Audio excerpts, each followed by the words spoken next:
ndị nwụrụ anwụ adịghị ekwesịkwa m ezu ike. Nje n'ahịa ha nọchiere m ụzọ, mpụta n'ihu main road be m ha nọchiere m ụzọ, mpụọ my two ha nọchiere m ụzọ. Nsị ka nje gwuo je nwa aṅụrị with my husband na eatery, they block me. Ka nje shop, they block me. Ndewonu ụmụnne m ndị Igbo ndị ọma njem ọnụ, ekelekwa m unu. Ebe nsi ewetara unu ozi a bụ n'ụlọ ozi ndị sim.ha asịrị FM. Aka m bụkwa nwanne gị nwoke 042 Solex, onye akụkọ ụwa. Ihe onyonyo a ị na-ahụ n'iru ebe a bụ ozi si n'ala mmụọ wee bịa, bụ ihe onyonyo nke anyị nwetara site n'aka otu nwanne anyị nwaanyị onye na-ahụ ọhụ, bụ onye na-akọwa na ndị nwụrụ anwụ anaghị ekwezi ya zuru ike, na ha anaghị ekwezi ya ṅụọ mmiri ma tọgbu iko. Kedu ihe ọ sị na ọ bụ nsogbu ebe ahụ? Ọ na-akọwa na ọtụtụ ụmụnna anyị bụ ndị larala mmụọ na mkpụrụ obi ha anaghị ezu ike ebe ahụ ha na-aga, maka na ọtụtụ n'ime ha lara n'ike.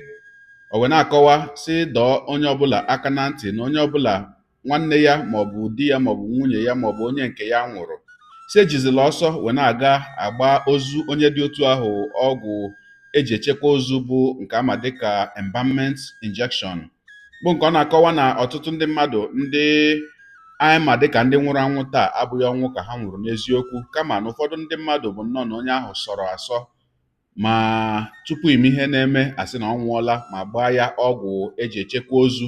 O wee na-akọwa sị na onye ọbụla nwere ọkpụkpọ oku mmụọ bụ nke ama dịka spiritual calling, onye ọbụla na-abụ ọnọkata mmụọ ya apụọ wee gaa njem maọkwanụ gaa ozi n'ebe dị iche iche, na onye dị otu ahụ na ị ga-anọrọ hụ na anụ ahụ ya anaghị emegharị, na ume apụọla na anụ ahụ onye dị otu ahụ, mana ọ pụtaghị na ọ nwụrụ anwụ, kama na onye ahụ gara ozi, na onye ahụ nwere ebe mkpụrụ obi ya gara, na o jechekwa na ọ ga-abata.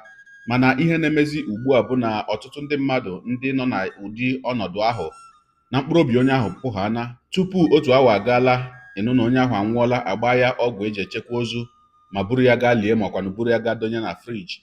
Mgbe mkpụrụ obi onye ahụ gachaziri ebe ọ gara ma lọchiatazi azụ, ọ gaghị ahụzi anụ ahụ ya ka ọ banye wee dịkwa ndụ ọzọ.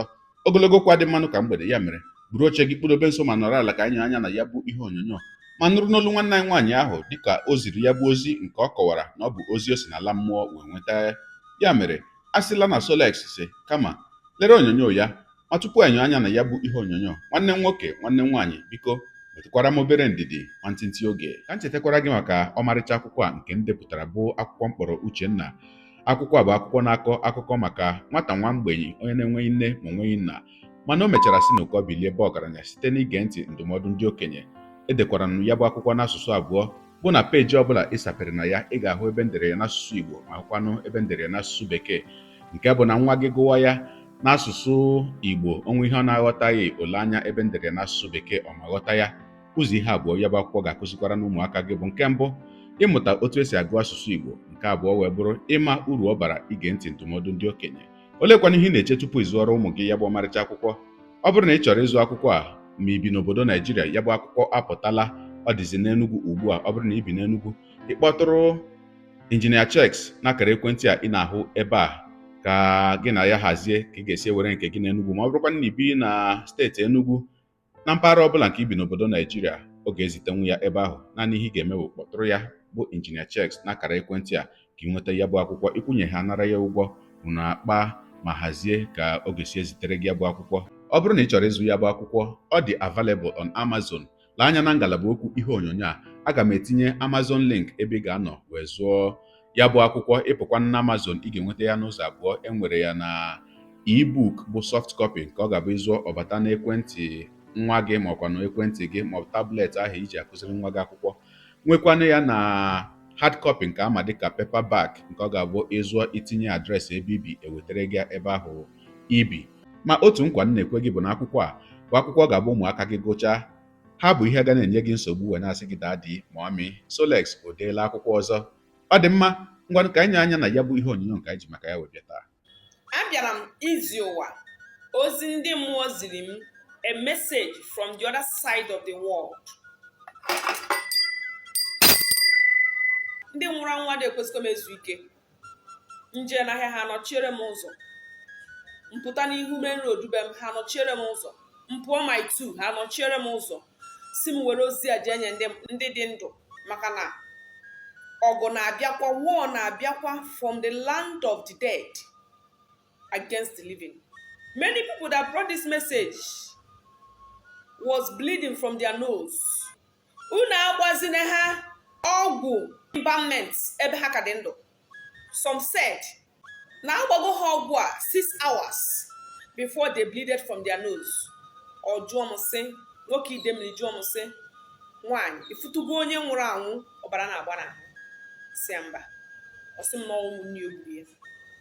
Just 1 hour ya kubiri, ha were ọgwụ embalmment gbaa ya, si na ụzọ dị anya ka ebuli ya gbadara east. Even onye m adres ebe obi na Ikeja. Ọ bụrụ sọ ya nwa, there are other people. Ha sị m na mmana before, mgbe gboo enwere ike hapụ ozu a day 2 days before enye ya. Kedu ihe mere eji agba ha ọgwụ embalmment ebe ahụ ha ka na-acha ọkụ? They have not even steeped. Sometimes okekere ụwa ga-edunye ha ozi to the other side of the world before ha anabata ọgbagbo ha ọgwụ embalmment ma futugo onye nwụrụ anwụ ọbara na-agba n'ime. Every day they block my road. Mpụta na bridge, they block me. Mpụta na my 2, they block me. Nse ka nje gbuo je nwa aṅụrị with my husband na eatery, they block me. Ka nje shop, they block me. Biko ihe na ayọ gị bụ agbagbusi na ụmụnne gị n'ọgwụ. Agbasi ha ọgwụ embalmment na ndị mgbe gboo na-ahapụ ozu a day 2 days before they enye ha. Ndị ụmụ ha nọ not a na-eche ha ka ha nata before ha enye their father or their mother. Yet ozu a na-adị until eruo mgbe a ga-enye onye ahụ. Ụfọdụ na-ekeji people in the spiritual realm. The same people keji ha gasị ọgba ha ọgwụ ụzọ eteka ijiri aka were egbusisi ụmụnne gị. Biko ozi a is specifically for Igbos. Ka nzukwara unu ike na ha ncha na-evucha ọbara n'imi, vucha ọbara n'imi, anya mmiri eju ha anya. As a result of na ha jere ozi na ha diri ha ịgbachie gwa ha ọgwụ. Sometimes ị ga-esokwana ndị keji ha, yet ịgbakwa ha ọgwụ embalmment ka ime ka eshọn ị mere achieve your aim. Asịkwa m gwa unu ọgụ na-abịakwa. Kwụsị na embalmment ọgwụ a unu agwa ha na-anwụ ha anwụ. Onye dị ndị vụrụ ọgwụ embalmment gbaa ya, ị na-akwaghị onye a ifuru onye a na-eshek, ị na-agba ya ọgwụ ka ị na-agba ya ọgwụ fọ. O nwere ihe na-aghara gị bụ onye nwụrụ anwụ si ebe a na east without embalmment? O nwere ihe ọ naghara?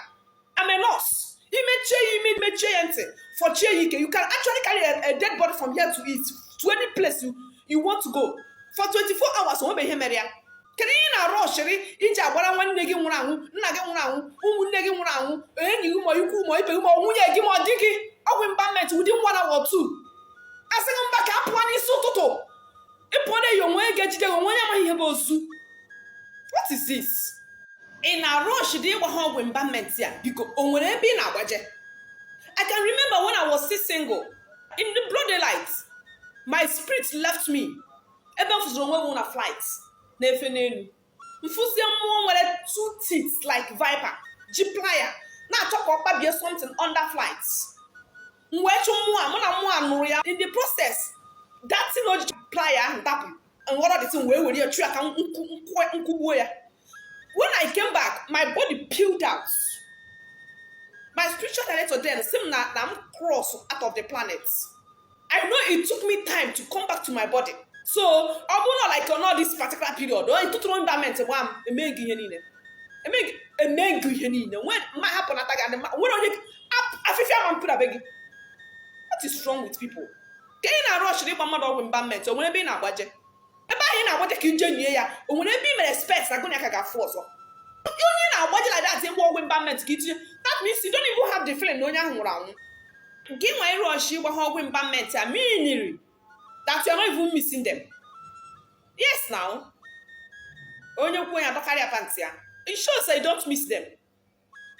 O nwere onye nke pụtasị m na ejim ya mara range abịa gbanyụ embalmment ka ihe mere respect ka o mee ejim ya na ya ga-eme ihe niile. Ndị Igbo ka m wetara osi ya. Igbos, unu enyisine ụmụnne unu na ndụ. Ụfọdụ anyị anwụcha anwụchi bulie tinana. Ọ dịghị ọsọ.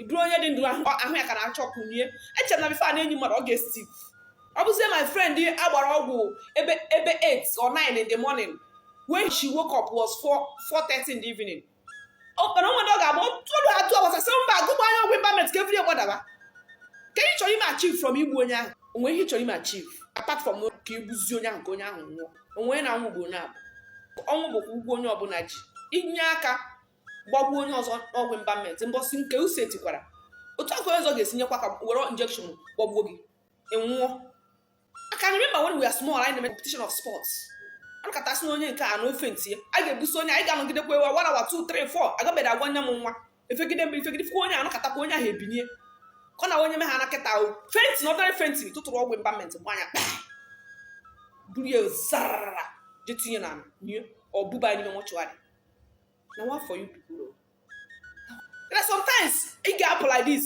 if you are in another world it will take you hours before you will be able to escape from that place and come back to this particular world ọ bụrụ gị kpọrọ onwe gị oku ọ Chineke nye such gifts ofu onye pụta sị m mmadụ anaghị efenti kụziri ha efenti ka na ọdịnarị fenti nke ya fentiri ha tụtụrụ ọgwụ ịbamet gbaa ya not just sports ka ya si bata just pass ya fentie as stress ya nwegasị ha tụtụrụ ịbamet gbaa ya a very young man and ihe na-eme ndị mmụọ bụ ha fọ n'ebe ibe ha ji emewe complain ha nche na-abịazi ebe ahụ na-enye complain ọ bụrụ gị gafu nwa onye bụ ọbara n'ime ịma na onye a nwụrụ anwụ ma ndị mmacha o a ma ezukwusi ikere n'ụwa nke a na m bịara ọkpụkpọ oku mmụọ nsọ kape mberụkwanụ biko ha nchara na-evucha ọbara n'imi na-agagharị ohe everyday m pụtara na main road hapụ m ịfụ 2 3 4 5 6 7 10 ka onye a na-complain ka onye a na-complain the same complain everywhere mgbe mmụọ mebezere mmadụ mitin ọkụ ya bụ n'ụwa agwụgo mgbe ndị mmụọ nọkọtazi mebezere ndị dị ndụ mitin na-agagharị riot na spiritual realm ọ kakwa mma na-emepere gị anya ka ịfụta ụfọdụ ihe ama m ihe njekwu ya oge ahụ